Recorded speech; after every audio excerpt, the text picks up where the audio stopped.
Return gift, लेखन आणि सादरीकरण मंजिरी कारेकर. डोळ्यावरचा चष्मा खाली ठेवत राजेशरावांनी विचारलं, मग उद्याचा काय प्रोग्राम आहे?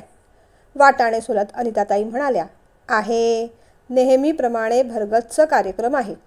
पण आधी तुम्ही हळू बोला हो, राजकुमार ऐकतील ना आपले. बरं, हळू विचारतो. काय आहे काय उद्याचा प्रोग्राम? राजेशरावांनी पुन्हा एकदा विचारलं. अहो, उद्या की नाही अजिंक्यसाठी हरे भरे कबाब, बिर्याणी आणि बासुंदी बनवणार आहे मी, उत्साहाने अनिताताई म्हणाल्या. अरेच्छा, मग यावर्षी तुझा तो टुटी फ्रुटी घातलेला रव्याचा केक नाही का? आश्चर्याने राजेशरावांनी विचारलं. अहो, तो आहेच आणि मी असेपर्यंत तो कायमच त्याच्यासाठी करत राहणार आहे. एकुलता एक लेक आहे माझा, त्याचे लाड करायचे नाही असं कसं होईल?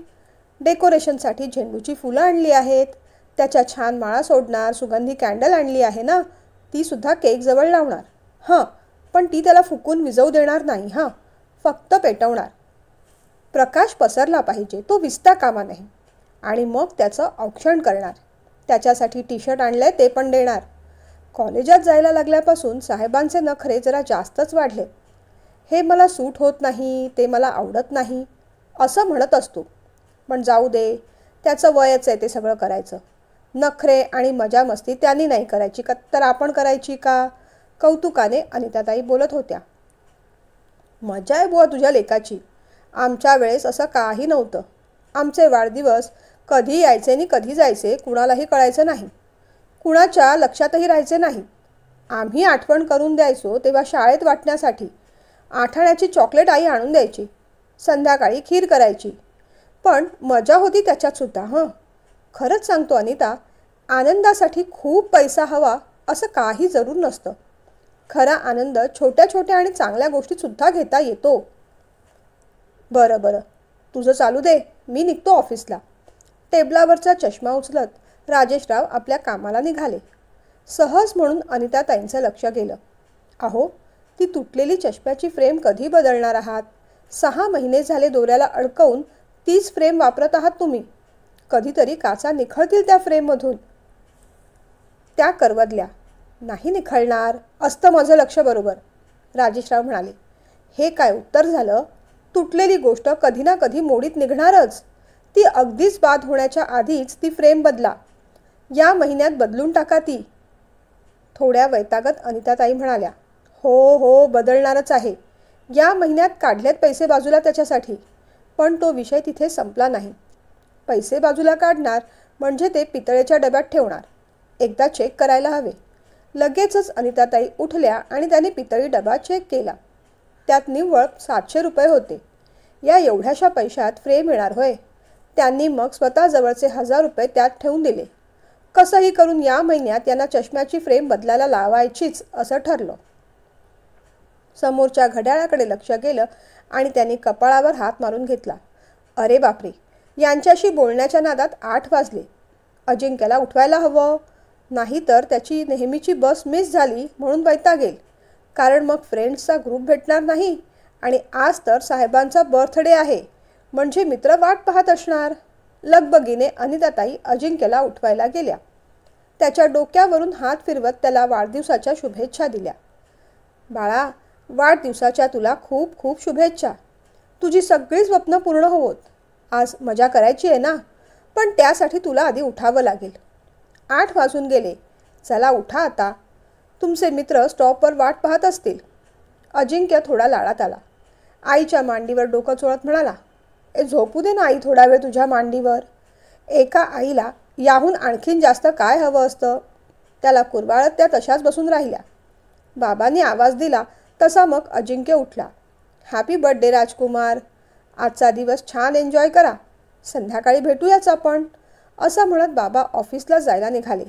बाबा, आज मित्रांना पार्टी द्यायची आहे, मला थोडे पैसे हवेत. हो हो जरूर, का नाही. चॉकलेट देणारेस की आईस्क्रीम? बाबांनी विचारलं. वैतागत अजिंक्य म्हणाला, आता मी काही शाळेत नाही बाबा, कॉलेजमध्ये जायला लागलो आहे. हॉटेलमध्ये पार्टी द्यावी लागेल, सगळे मित्र देतात तशी. त्याचं बोलणं ऐकून बाबा थोडेसे खजील झाले. आई पण थोडी बावरली. बरं, हॉटेलमध्ये काय, मसाला डोसा किंवा वडापावच खाल ना? अनिताताईंनी विचारलं. त्यावर तर अजिंक्य आणखीन वैतागला. आपली ही चाळीची मेंटॅलिटी कधी जाणार आहे मला कळत नाही आई. अगं आई, माझे सगळे मित्र हायफाय सोसायटीत राहतात. मागे माहिती आहे ना, सिद्धूचा बर्थडे होता. त्याने बर्गर किंगमध्ये पार्टी दिली होती आणि श्रेयाने तिच्या वाढदिवसाला सगळ्यांसाठी नूडल्स मागवले होते. सगळे मित्र मागे लागलेत की तू सुद्धा हॉटेलमधून नूडल्स किंवा छोले भटुरीची पार्टी दे. असंही पहिल्यांदा आम्ही पिक्चर बघायला जाणार, तिथून हॉटेलमध्ये. आणि तुला माहिती आहे का, केक तर माझ्या मित्रांनीच माझ्यासाठी ऑर्डर केला आहे. हॉटेलमध्ये केक कापणार आणि मग मी त्यांना पार्टी देणार, अजिंक्य सहजपणे सांगत होता. त्याचे एवढे मोठे मोठे प्लॅन ऐकून राजेश रावांना खरंतर घाम फुटला होता. पितळी डब्यात फ्रेमसाठी 700 रुपये ठेवलेले त्यांना आठवलं. ओके ओके, त्या डब्यात 700 रुपये ठेवले आहेत, त्यातले 500 रुपये घेऊन जा. तेवढे पुरतील का? फक्त 500 रुपये कसे पुरतील बाबा? 500 रुपयात तर पिक्चरचं साधं तिकीटसुद्धा येत नाही. पिक्चरला गेलो म्हणजे तिथे काहीतरी खाणं होतंच. 500 रुपये पिक्चरला गेले आणि मित्रांसाठी निदान पुढे 1000 रुपये तरी हवे. खरं तर तेही कमीच आहेत, पण मी माझ्या पॉकेट मनीमधून जे थोडे साठवले आहेत ते खर्च करीन आता. अजिंक्य म्हणाला. अरे पण एवढे पैसे? राजेशराव पुढे काही बोलणार त्याआधीच अनिताताई म्हणाल्या. ठीक आहे, देते मी. तुम्ही या ऑफिसला, मी पाहते आहेत माझ्याकडे. बरं, पिक्चर पाहायला जाणार आहेस? कोणता पिक्चर आहे? राजेशरावांनी विचारलं. आई बाबा आपली आता उलट तपासणी करत आहेत असं वाटून रागाने अजिंक्य म्हणाला. भक्त प्रल्हाद. आईला खरं तर त्याच्या या उद्धट बोलण्याचा राग आला होता, पण आज त्याचा वाढदिवस होता म्हणून अनिताताई काही बोलल्या नाहीत. अरे, प्रश्नाचं उत्तर नीट देता येत नाही का? अगं मग काय, आता मी सगळ्या गोष्टी सांगू? मी कुठे चाललो आहे, काय करणार आहे, या सगळ्याचे डिटेल्स तुम्हाला कशाला हवेत? आता मी 18 वर्षांचा झालेलो आहे. कायद्याच्या भाषेत सज्ञान आणि प्रौढ झालेलो आहे, अजिंक्य म्हणाला. फक्त 18 वर्ष पूर्ण झाली म्हणून कोणी सज्ञान होत नाही. परिपूर्ण अनुभवाने आणि योग्य विचाराने सज्ञान होता येतं, समजलं? बाबा बोलून गेले. झालं, आता तुमचं प्रवचन सुरू झालं. राहू देत, मला नको तुमचे पैसे, वैतागत अजिंक्य म्हणाला. बाबांनाच मग थोडं वाईट वाटलं. अरे तसं नव्हतं मला म्हणायचं मित्रा. मला एवढंच म्हणायचं होतं की आता तू मोठा झाला आहेस. जग रहाटी पण शिकून घे. व्यवहार ज्ञानसुद्धा तुला आता कळायला हवं. बरं जाऊ देत, या विषयावर आपण नंतर केव्हा तरी बोलू. अनिता, सध्या तुझ्याकडे पैसे असतील तर दे त्याला. मी संध्याकाळी आल्यानंतर तुला देईन. अनिताताईंनी डोळ्यांनीच हो असं सांगितलं आणि मग राजेशराव बाहेर पडले. ते थोडे चिंतेतच बाहेर निघून गेले. तू आंघोळीला जा, मी पैसे काढून ठेवते. जड मनाने अनिताताई असं म्हणाल्या खऱ्या, पण पितळी डब्यातले ते पैसे देताना त्यांचं हृदयसुद्धा जड झालं होतं. हे पैसे त्यांनी मिस्टरांच्या फ्रेमसाठी जपून ठेवले होते. म्हणजे या महिन्यातसुद्धा आणि कदाचित पुढच्या महिन्यातसुद्धा फ्रेम घेता येणार नव्हती. आपलं काय चुकतंय? आपलं चुकतंय की मुलांचं कधी कधी काही प्रश्नांची उत्तरच नसतात. मुलं मोठी झाली की इतरांचं पाहून त्यांनाही थोडी मजामस्ती करावीशी वाटते. प्रत्येक वेळेस त्यांनी ॲडजस्ट करणंसुद्धा बरोबर नाही. पण आपण तरी काय करायचं? करायचे तेवढे कष्ट करतोच. मुलांची स्वप्न मोठी झाली की आईबाबांच्या परिस्थितीचं पांघरून खरोखर कमीच पडतं. जाऊ देत, आजच्या दिवशी तरी कुणाला बोल लावायला नकोत. त्यांनी डब्यातले पैसे काढले आणि टेबलावर ठेवले. जेवण बनवायचा त्यांचा सगळा उत्साह पार ओसरून गेला होता. कारण आता अजिंक्य येणार तो संध्याकाळीच, जेवूनच. आठवणीने त्यांनी त्याच्यासाठी आणलेलं टी-शर्ट मात्र बाहेर काढून ठेवलं. बेटा, आज हे घालून जा. तुझ्यासाठी मी आवडीने नवीन घेतलंय, कौतुकाने त्या म्हणाल्या. नको गाई, हे फार आउटडेटेड वाटतंय. पुन्हा केव्हा तरी घालेन मी. मी माझ्यासाठी आणले तेच घालीन मी. मग त्यांनी गुपचूपपणे ते टी-शर्ट घडी करून त्याच्या कपाटात नेऊन ठेवलं. याच्या पुढे या मुलाला आपल्या पसंतीचे कपडे अजिबात आणायचे नाहीत. आता आपली पसंती आणि त्याची पसंती दोघांमध्ये खूप तफावत झाली आहे. त्या स्वतःशीच पुटपुटल्या. त्यांना अजिंक्यच्या लहानपणीचे दिवस आठवले. आईचा हात धरून तो मार्केटमधल्या गल्ल्या फिरत असे. छान छान दुकानं, त्यात लावलेले कपडे पाहून त्याला फार मजा वाटे. मग एखाद्या दुकानात अनिताताई त्याला घेऊन जात आणि छानसा ड्रेससुद्धा घेऊन देत. पण आता तो हात सुटला होता. मुलगा मोठा झाला होता. आई, निघतो मी. अरे थांब, चहा तर घेऊन जाशील की नाही? चहा आणि पोहे पुढे करत त्या म्हणाल्या. अजिंक्यने केसावरून ब्रश फिरवला. छान दिसतोयस. आई असं म्हणताच त्याने आईला घट्ट मिठी मारली. अनिताताईंनी कडा बोटं मोडली. कुणाची दृष्ट लागायला नको माझ्या बाळाला. सांभाळून जा, मजा कर. पण हो, फार उशीर करू नकोस हां. आणि जायच्या आधी देवाला नमस्कार करून जा. त्याने देवाला नमस्कार केला. तुला आणि बाबांना रात्री येऊन करतो हां, असं म्हणत बॅग घेऊन धडाधडा पायऱ्या उतरत निघून गेला. सवयीप्रमाणे खाली गेल्यानंतर खिडकीत पाहिलं आणि खालून आईला बाय केलं. उंचीने वाढलेल्या आपल्या देखण्या मुलाकडे अनिताताई पाहत राहिल्या. कॉलेजमध्ये गेल्यानंतर मुलं एकदम बदलतात, एकदम मोठी वाटू लागतात. मगाशी त्यांनी ठरवलं होतं की जेवणाचा फार घाट घालायचा नाही. पण या मुलाचं काही खरं नाही. बाहेरून जेवून आला तरी म्हणेल, आई तू घरी काय केलंयस? थोडंसं तेही दे मला. भूक लागली आहे. आपण आपलं करून ठेवलेलं बरं. कदाचित तो मागेल या एका आशेवर त्यांनी त्याच्या आवडीचं जेवण करायचं ठरवलं. रव्याचा केकसुद्धा त्या करणार होत्या.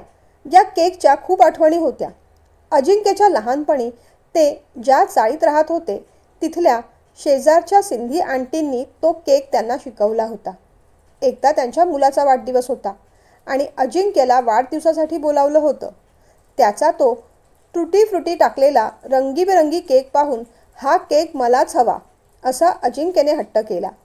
त्या आंटी पण बिचाऱ्या चांगल्या होत्या. त्यांनी हा केक तुम्ही दोघांनी मिळून कापा असं म्हणून अजिंक्यचं मन ठेवलं होतं.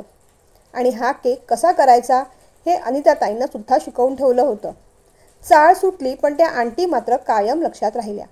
जेव्हा जेव्हा रव्याचा केक होतो तेव्हा प्रकर्षाने त्या आंटींची आठवण येते. आणि त्याचबरोबर अजिंक्य देत असलेल्या रिटर्न गिफ्टची सुद्धा. हो, रिटर्न गिफ्टची आयडिया अनिताताईंची होती. अजिंक्य 7-8 वर्षांचा होता तेव्हापासून हा केक त्या बनवायला लागल्या होत्या. वाढदिवसाला हा केक बनला की अजिंक्य म्हणायचा, आई माझ्या प्रत्येक वाढदिवसाला तू हाच केक बनवायचा. आनंदाने अनिताताई हो म्हणाल्या. पण त्याचबरोबर त्यांनी अजिंक्यकडे सुद्धा एक गोष्ट बोलून दाखवली. आम्ही वाढदिवसासाठी तुझी एवढी तयारी करतो आणि प्रत्येक वर्षी तुझ्यासाठी हा केक तर मी बनवणारच आहे. पण आम्ही एवढं सगळं करणार, त्या बदल्यात तू आम्हाला रिटर्न गिफ्ट काय देणार? एवढासा अजिंक्य त्यावर विचार करत राहिला. काय देऊ? माझ्याकडे तर पैसे पण नाहीत. त्यावर अनिताताई खूप हसल्या. म्हणाल्या, पैशाचं काही नको, फक्त प्रॉमिस द्यायचं. प्रॉमिस? कसलं प्रॉमिस? अजिंक्यने विचारलं. प्रत्येक वर्षी एक कोणती तरी चांगली गोष्ट करणार आणि आयुष्यभर ती पाळणार याचं प्रॉमिस. अनिताताईंनी त्याला समजावलं. पण लहानग्या अजिंक्यला आई काय बोलतीये ही गोष्ट कळली नाही. गोंधळून तो आईकडे पाहत राहिला. अरे सोपी गोष्ट आहे. म्हणजे बघ, यावर्षी तुझ्या बर्थडेला मी हा रव्याचा केक केला की नाही? रिटर्न गिफ्ट म्हणून तू मला प्रॉमिस करायचं की तू रोज 11 सूर्यनमस्कार करणार. ओके? अनिताताईंनी समजावलं. बस, एवढी सोपी गोष्ट केकसाठी करीन ना मी आई. असं म्हणून अजिंक्य त्या दिवसापासून रोज 11 सूर्यनमस्कार न चुकता घालू लागला आणि आजतागायत तो ती गोष्ट पाळतो. त्याच्या पुढच्या वर्षी रोज एक पान पुस्तक वाचेन अशा प्रॉमिसचं रिटर्न गिफ्ट घेतलं आणि त्याच्या पुढच्या वर्षी महिन्याला एक झाड लावेन. अशा कितीतरी चांगल्या रिटर्न गिफ्टच्या सवयी अनिताताईंनी त्याच्याकडून लावून घेतल्या होत्या. फक्त लवकर उठणं हे रिटर्न गिफ्ट द्यायला तो जरा टंगळमंगळ करत होता. अनिताताईंनी सुद्धा त्या बाबतीत मग कधी फोर्स केला नाही. आपल्याला आपल्या मुलांचे दुर्गुणच फार दिसतात. कधी मुलं इतकी गुणाने वागतात की आपलं त्याच्याकडे लक्ष जात नाही. इतक्या वर्षात रव्याच्या केकच्या बदल्यात अजिंक्यने आईला जे जे प्रॉमिस केलं होतं तो ते पाळायचा आणि आता त्या सवयी त्याच्या दैनंदिन जीवनाचा हिस्सा झाल्या होत्या. सवय लागेपर्यंत कठीण वाटतं, पण एकदा का ती लागली की मग एक दिवससुद्धा ती सवय पाळल्याशिवाय आपल्याला चैन पडत नाही. अजिंक्य लहान होता तेव्हा गोष्ट वेगळी होती, पण आता तो मोठा झालाय. अशा पद्धतीचं रिटर्न गिफ्ट देईल का आता तो आपल्याला? अनिताताईंच्या मनात सहज विचार आला. आई वडील म्हणून आपण आपले प्रयत्न करत राहायचे. जे जे चांगलं, जे जे योग्य ते आपल्या मुलांना शिकवत राहायचं. आपलं काम फक्त माळ्याचं. रोज खत पाणी देत राहायचं. फुलाने कधी उमलावं, कधी फुलावं आणि कसं टवटवीत राहावं हे ठरवणं आपल्या हातात नसतं. घरातली कामं भराभर आटपून त्या मार्केटमध्ये गेल्या. एरवी त्यांनी फुगे, मेणबत्त्या असं काही काही आणलं असतं. पण आता मुलगा मोठा झालाय. या सगळ्या गोष्टी त्याला पटणार नाहीत, आवडणार नाहीत. शिवाय तो येणार रात्री. उगीच आणून करायचं काय असा विचार करून त्यांनी फक्त जरुरी तेवढं सामान घेतलं आणि घरी आल्या.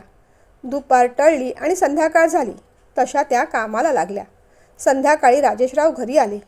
दोघांनी एकत्र बसून चहा घेतला. राजेशरावांनी मुद्दामूनच विषय काढला. मग चिरंजीव गेले का पैसे घेऊन उधळपट्टी करायला? अहो असं का म्हणता? मजा मस्ती करायचं मुलांचं वय असतं आणि रोज थोडीच एवढे पैसे मागतो. वर्षातून एकदा त्यालाही वाटत असणार आपल्या मित्रमैत्रिणींना पार्टी द्यावी म्हणून. लेकाची बाजू सावरत अनिताताई म्हणाल्या, हो पण आपल्या परिस्थितीचं भान नको. इतरांनी गळ्यात सरी माळली म्हणून आपण लगेच दोरी माळायची नसते. आणि अलीकडे राग तर फार नाकाच्या शेंड्यावर असतो. जरा काही बोललं तर लगेच उलटून बोलणार. राजेशराव चिडून म्हणत होते. हो हे खरंय तुमचं म्हणणं, पण हे अडनड वय असंच असतं. अशा वयात आईबापानेच मुलांना समजून घ्यायचं असतं. मुलं एवढी लहान नसतात की त्यांचा कान पिरगळून त्यांना एखादी गोष्ट आपण करायला लावू, किंवा एवढीही मोठी नसतात की सगळंच त्यांच्यावर सोपवून आपण निर्धास्त राहू. किशोरवयीन मुलं म्हणजे तुफान असतात. स्वतः तर वादळासारखी जगतच असतात, पण त्याचबरोबर त्या वादळाच्या लपेटमध्ये त्यांचे पालकही येत असतात. थोडं त्यांच्या कलेने घेऊन त्यांना समजावूनच गोष्टी पुढे न्यायच्या असतात. तेव्हा तुम्ही आता उगीच त्याच्यावर चिडचिड करू नका. आज त्याचा वाढदिवस आहे. घरी आल्यानंतर त्याला आशीर्वाद द्या, त्याच्याशी चांगलं बोला. ज्या काही गोष्टी समजावायच्या आहेत त्यानंतर शांतपणे बसून समजूया आपण. अनिताताई म्हणाल्या, अनिता, मी कुणी काही त्याचा दुश्मन आहे का? पण मला त्याची खूप काळजी वाटते. खरं सांगायचं म्हणजे आजकालच्या जमान्यात मुलींपेक्षा मुलांचीच आई वडिलांना जास्त काळजी असते. व्यसन म्हणा, चुकीच्या सवयी म्हणा किंवा छेडछाड करण्याचे प्रकार म्हणा, हे त्या मानाने मुली जरा कमीच करतात. या क्षेत्रात मुलांचीच आघाडी आहे म्हणून भीती वाटते. पैशाचं एवढं वाईट वाटत नाही ग. आपण जे काही करतो ते आपल्या मुलांसाठीच करतो, पण त्यांनासुद्धा त्याची जाण हवी की नको? त्याचे मित्र पाहिलेत ना मी, एक नंबर बंडल आणि टपोरी दिसतात. कोणी केस वाढवलेले, कोणीतरी टॅटू फॅटू काढलेले, एकाने तर कानात चक्क डूल घातले होते. यांच्या नादाला लागून त्या मुलीही तशाच वागतायत. कपड्याची मर्यादा नाही, वागण्या बोलण्याची शिस्त नाही. जेंजी फेंजी म्हणतात स्वतःला, कर्माचे जेंजी. कमवायची अक्कल नाही, जबाबदारीची जाण नाही, बोलायची शिस्त नाही की वागायची पद्धत नाही. फक्त आम्हाला फ्रीडम हवंय, फ्रीडम हवंय असं बोंबटत बसायचं. कसलं कर्माचं फ्रीडम हवं असतं ग यांना? आखूड कपडे घालायचं, सिगारेट फुंकायचं की शॅम्पेनच्या बाटल्या उडवायचं? नेमकं कसलं फ्रीडम हवंय यांना? मुळात चूक यांची नाहीच. एकुलतं एक मूल असं समजून त्याला सगळं पुरवणाऱ्या आपल्यासारख्या आई वडिलांची चूक आहे. मुलांना वाईट वाटेल, त्यांना राग येईल म्हणून आपणच कधी कधी चुकीच्या गोष्टींना खत पाणी घालतो. आजही आपण अजिंक्यला स्पष्ट सांगू शकलो असतो की बाबा, आमच्याकडे उधळपट्टी करायला एवढे पैसे नाहीत. आम्ही तुला पार्टी करण्यासाठी एवढे पैसे देऊ शकत नाही. पण आपण तसं केलं नाही.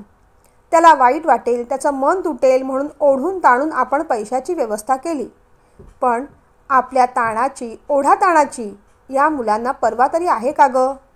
एका झटक्यात 1,500-2,000 हजार रुपये खर्च करणं किती सोपं झालं यांच्यासाठी. मानसशास्त्र म्हणतं, मुलांना प्रेमाने समजावून सांगा, त्यांना ओरडू नका. त्यांच्या मनाला त्रास होईल, त्यांना वाईट वाटेल अशा गोष्टी करू नका, बोलू नका आणि त्यांच्यावर हात तर अजिबात उगारू नका.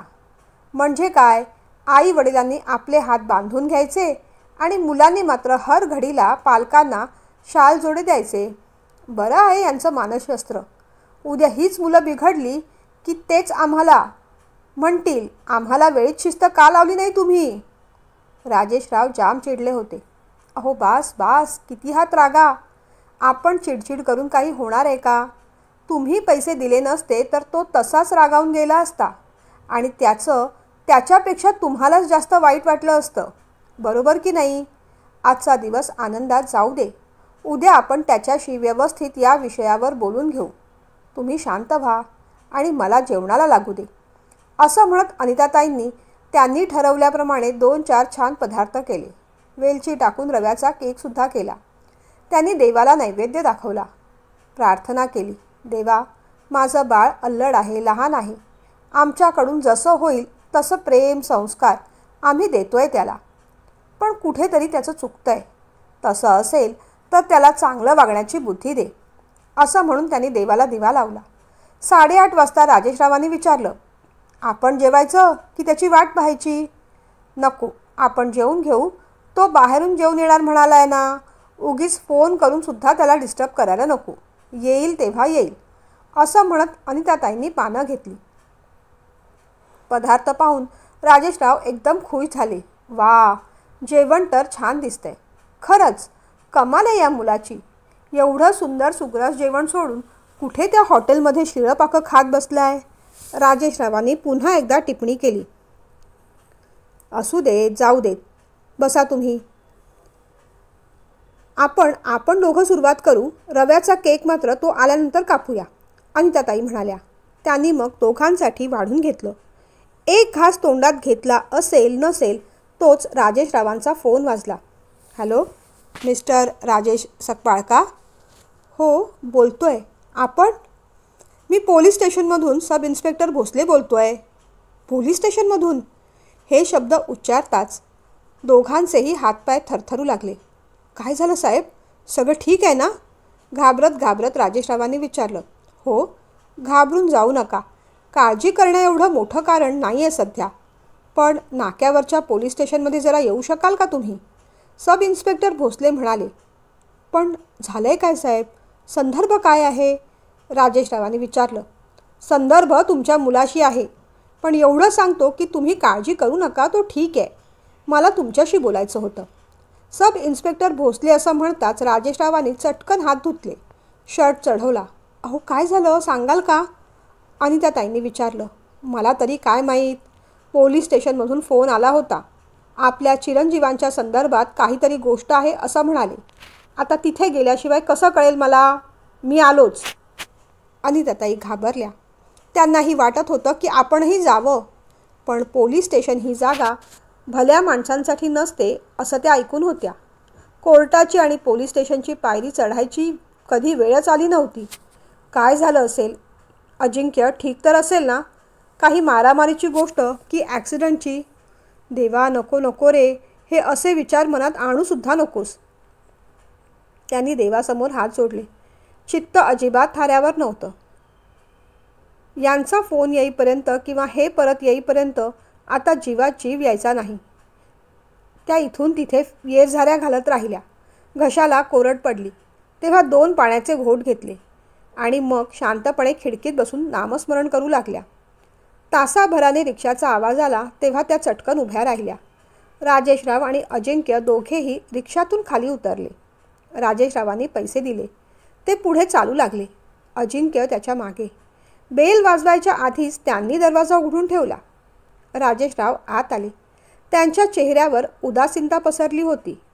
क्षणभरातच अनिताताईंना ते 5-10 वर्षांनी अधिक म्हातारे झालेत की काय आणि थकलेत की काय असं वाटू लागलं. चेहरा खूप ओढलेला ताणलेला वाटत होता. त्यांना काहीही विचारायला भीती वाटत होती. त्यांनी अजिंक्यकडे पाहिलं. केस विस्कटलेले, बहुतेक डोळे रडून रडून सुजले होते. त्या चटकन पाणी घेऊन आल्या. एक ग्लास अजिंक्यच्या हातात दिला, दुसरा राजेशरावांच्या. आणि मग त्यांनी विचारलं, अहो काय झालं? अजिंक्यची चूक झाली एवढं तर नक्कीच त्यांना आता कळून चुकलं होतं. आता राजेशराव भडकतील, अजिंक्यला काही बाही बोलतील आणि चूक जर मोठी असेल तर हात उचलायला देखील कमी करणार नाही अशी भीती त्यांना वाटली. नेमकं त्याच्या वाढदिवसाच्या दिवशीच हे असं काय घडलं असावं? भीत भीत त्यांनी पुन्हा राजेशरावांना विचारलं, मला सांगाल का काय घडलं? त्यांनी क्षणभर अजिंक्यकडे पाहिलं. अजिंक्यने मान खाली घातली. कदाचित त्याच्याही मनात तीच भीती होती की आता बाबा ओरडतील किंवा मारतील. पण तसं घडलं नाही. उलट राजेशराव हुंदका देऊन देऊन रडू लागले. हे मात्र अनपेक्षित होतं. त्यामुळे अनिताताई जास्त घाबरल्या. अहो अहो काय झालंय, सांगा तरी. ते बोलत नाही पाहून त्यांनी अजिंक्यला विचारलं. अरे अजिंक्य, तू सांगशील का काय झालंय ते? तोही शांत होता. डोळे पुसत मग राजेशराव म्हणाले, कधी कधी आई वडील म्हणून आपण संस्कार करायला चुकलो. असं वाटलेलं आपलं हे बाळ शहाणं आहे. आपल्या आई वडिलांसारखा तोही साधा आहे. पण आपण मूर्ख ठरलो, सपशेल मूर्ख. संस्कार द्यायला आपणच कुठेतरी चुकलो. या आपल्या लेकाने काय केलं माहिती आहे? कॉलेज सुटल्यानंतर मित्रांबरोबर पबमध्ये गेला. तिथून पुढे एक अश्लील पिक्चरच्या तिकिटी काढल्या. पिक्चर चालू असतानाच कोणत्या तरी धर्म आणि संस्कृती रक्षण ग्रुपच्या कार्यकर्त्यांनी थिएटरवर धाड घातली आणि सगळ्या किशोरवयीन मुलांना पोलिसांच्या हवाली केलं. कायद्याने हे असले घाणेरडे चित्रपट तुम्ही पाहू शकता, पण हे असले संस्कार आहेत का तुमचे? असा सवाल पोलीस स्टेशनमध्ये ते कार्यकर्ते मला करत होते. खरं सांगू, तेव्हा मला मेल्याहून मेल्यासारखं झालं. वाटलं आई वडील म्हणून आपण सपशेल नापास झालो ग. वाटलं होतं आपला मुलगा डॉक्टर होईल, इंजिनियर होईल. त्याला त्यात आवड नव्हती, तर निदान वाटलेलं कुठेतरी शिकून बँकेत किंवा कंपनीत मॅनेजर होईल. त्याला वाचनाची आवड आहे, संगीताची आवड आहे, त्या क्षेत्रात काहीतरी करेल. पण बघ कसे गुण उधळले ते. असं वाटतं हा दिवस यायच्या आधीच डोळे का मिटले नाहीत आपण. असं म्हणून ते पुन्हा रडू लागले. ते सगळं ऐकून अनिताताईंना पण धक्का बसला. त्यांनाही त्यांच्या भावना आवरता आल्या नाहीत. त्यांनी घट्ट डोळे बंद करून घेतले. आपला श्वास कोंडतोय की काय असं त्यांना झालं. अजिंक्य मात्र ते सगळं पाहत होता. आपल्याकडून खूप मोठा गुन्हा झाला आहे हे त्याला कळलं होतं. त्याला क्षमा मागायची होती, पण हिंमत होत नव्हती. पण आईच्या डोळ्यातून जेव्हा घळाघळा अश्रू वाहू लागले, तेव्हा मात्र त्याचा उरलेला इगोसुद्धा गळून पडला. धावत पळत तो आईबाबांकडे आला. त्यांच्या पायावर डोकं ठेवून माफी मागू लागला. बाबा, मला माफ करा. मी खूप मोठी चूक केली आहे. अहो, मित्रांच्या म्हणण्यानुसार वागत गेलो आणि माझी बुद्धी चालेनाशी झाली. खूप मोठी चुकी करून बसलो आहे मी. नका ना बाबा, तुम्ही रडू नका. वाटल्यास तुम्ही मला ओरडा, मारा, पण प्लीज माझ्याशी असा अबोला धरू नका. आई, तू तरी समजाव ना बाबांना. मी चुकलो ग. फक्त एकदाच माफ करा मला. असं म्हणून तो रडू लागला. अरे पण अशी घाणेरडी बुद्धी तुला झालीच कशी? तरी आम्ही तुला सांगत होतो, वाईट संगत धरू नकोस. जशी संगत असते ना तसा आपल्याला रंग चढत जातो रे बाळा. का कळलं नाही तुला? आज पाहिलंस, तुझ्या या साध्या भोळ्या बाबांना तुझ्यामुळे पोलीस स्टेशनची पायरी चढावी लागली. काय झालं असेल त्यांचं? त्यांच्या मनाला किती यातना झाल्या असतील याची कल्पनासुद्धा करता यायची नाही तुला. असं सगळं वागताना तुला जराही लाज वाटली नाही? एकही शब्द आता तुझ्याशी आम्हाला बोलायचा नाही. आणि त्या ताई रागारागाने बोलत होत्या. नको ना गाई असं म्हणूस. प्लीज, मी तुमच्या पाया पडतो. एकदा क्षमा करा. पुन्हा चुकूनही माझ्याकडून अशी चूक होणार नाही. बाबांच्या पायावर डोकं ठेवून तो रडू लागला. बस झाली तुझी नाटकं. आता तुझ्यावर आमचा काडीचाही विश्वास नाही. दूर हो आमच्या नजरेसमोरून. असं म्हणत अनिताताई मुलाला झिडकारू लागल्या. अजिंक्यला खूप वाईट वाटलं. त्या क्षणी असं वाटलं कुठेतरी जाऊन जीवच द्यावा. हा वेडा विचार त्याच्या मनात एक क्षणभरासाठी आला. आपल्यामुळे आपल्या आईबाबांना लाजिरवाणं व्हावं लागलं ही गोष्ट त्याला सहन होत नव्हती. त्याने चेहरा दोन्ही हातांनी झाकून घेतला आणि ढसाढसा रडू लागला. आई तरी निदान आपल्याशी बोलतेय, आपल्याला ओरडतेय, आपला राग करतेय. पण बाबा काहीच बोलत नाहीत. याआधी ते कधीच असे वागले नाहीत. आपली काही चूक झाली तरी ते ओरडतील, चिडतील, रागावतील, प्रसंगी एखादा फटकाही देतील. पण आज ते खूप हर्ट झाले आहेत. एका शब्दानेही आपल्याला बोलत नाही आहेत की आपल्याकडे पाहत नाही आहेत. याचं त्याला जास्त दुःख वाटत होतं. त्याने देवाकडे प्रार्थना केली. बाप्पा, माझं चुकलं, खूप चुकलं. फक्त एकदाच मला संधी दे. माझ्या आईबाबांना मान खाली घालावी लागेल अशी गोष्ट माझ्याकडून पुन्हा कधीही होणार नाही. उलट या क्षणापासून मी असा वागेन, एवढा चांगला होईन की माझ्या आईबाबांची मान अभिमानाने ताठ झाली पाहिजे. प्लीज बाप्पा, मला क्षमा कर. खूप आर्ततेने तो प्रार्थना करू लागला. अचानक कोणीतरी डोक्यावरून हात फिरवतोय असं त्याला वाटलं. तो आईचा स्पर्श नव्हता, बाबांचा स्पर्श होता. त्याने आश्चर्याने डोळे उघडले. बाबा त्याला कुरवाळत होते. त्याचा आनंद ओसंडून वाहू लागला. हवी असलेली क्षमा त्या क्षणी आपल्या सर्वात प्रिय व्यक्तीकडून मिळणं याहून मोठा शांततादायी आनंददायी क्षण जगात दुसरा नाही. बाबा, मला माफ करा. त्यांच्या मांडीवर डोकं ठेवून तो रडू लागला. बरं केलं बेटा, तुला माफ केलं. अनिताताई आश्चर्याने पाहू लागल्या. हो अनिता, तूही त्याला माफ करून टाक. आला होता राग मला, पण त्याहूनही जास्त वाईट वाटलं होतं. पण एकंदरीत आता विचार करतोय ना, तेव्हा असं वाटतं आपलं मूल चुकलं. यात त्या चुकीची जबाबदारी फक्त त्याच्या एकट्याची नसते ना. आई वडील म्हणून त्यात आपलीही कुठेतरी चूक आणि आपलंही कुठेतरी चुकलेलं कर्म असतं. लहानपणी आपल्या या छोट्या मुलाने किती बक्षिसं मिळवली. गाण्यात बक्षिसं मिळवली, खेळात मिळवली, अभ्यासात मिळवली. तेव्हा त्याचं कौतुक आपण अभिमानाने मिरवलंच ना. मग आता त्याची चूकसुद्धा आपण मोठ्या मनाने पचवली पाहिजे. जसं मुलांच्या यशात तसंच अपयशात, जसं मुलांच्या गौरवात तसं त्यांच्या चुकीतसुद्धा पालकांनी त्यांच्या मागे उभं राहिलं पाहिजे. अजिंक्य आपल्या बाबांकडे आश्चर्याने पाहत राहिला. सॉरी बाबा, मी खूप वाईट वागलो. आपण खूप फॉरवर्ड आहोत, मॉडर्न आहोत असं दाखवायच्या नादात खूप चुकीच्या गोष्टी करून बसलो. पण यानंतर मी असं कधीच काहीही करणार नाही की ज्याने तुम्हाला माझी लाज वाटेल. आई, प्लीज मला क्षमा कर, अजिंक्य म्हणाला. हो अनिता, मुलं चुकली की आई वडिलांनी मोठ्या मनाने त्यांना क्षमा करायची असते. त्याला आता पश्चाताप झाला आहे, चूक कळली आहे. पुन्हा तो असा वागणार नाही एवढी तरी आपण अपेक्षा ठेवू शकतो त्याच्याकडून. बरोबर ना अजिंक्य, बाबांनी विचारलं. हो बाबा, पुन्हा कधीच असं होणार नाही, अजिंक्य म्हणाला. मग आईने सुद्धा जवळ घेतलं. चला आता दोघांनी हातपाय धुवून घ्या. संकट आलं होतं, पण कुठेतरी आपलं कर्म संस्कार चांगले म्हणून फक्त चाटून दूर झालं. पुन्हा त्या गोष्टी नकोत. दोघेही उठले, हातपाय धुतले. पिक्चरनंतर हा जेवणार होता, पण मध्येच ही गडबड झाल्यामुळे आता हा उपाशी असणार हे त्याने न सांगताच अनिताताईंना कळलं. त्यांनी जेवण गरम केलं आणि सगळ्यांनी आनंदाने 4-4 घास खाल्ले. झोपायच्या आधी अनिताताईंनी त्याचं औक्षण केलं. अजिंक्यने दोघांना वाकून नमस्कार केला. आईबाबांनी त्याला जवळ घेतलं. झोपायच्या आधी तुझा एक आवडता प्रोग्राम करायचा राहिला रे, अनिताताई म्हणाल्या. कोणता गाई, अजिंक्यने विचारलं. अरे तुझा आवडता रवा केक कापायचा राहिला ना. अजिंक्य हसला. त्यांनी रव्याचा केक आणला. अजिंक्यने तो कापला. तो केक आधी आईबाबांना भरवला. पुन्हा एकदा माफी मागितली आणि आजपासून अभ्यासावर आणि करिअरवर फोकस करीन असं म्हटलं. बरं आता झोप लवकर, उद्या कॉलेजला जायचं आहे ना. बाबा असं म्हणताच अनिताताई म्हणाल्या.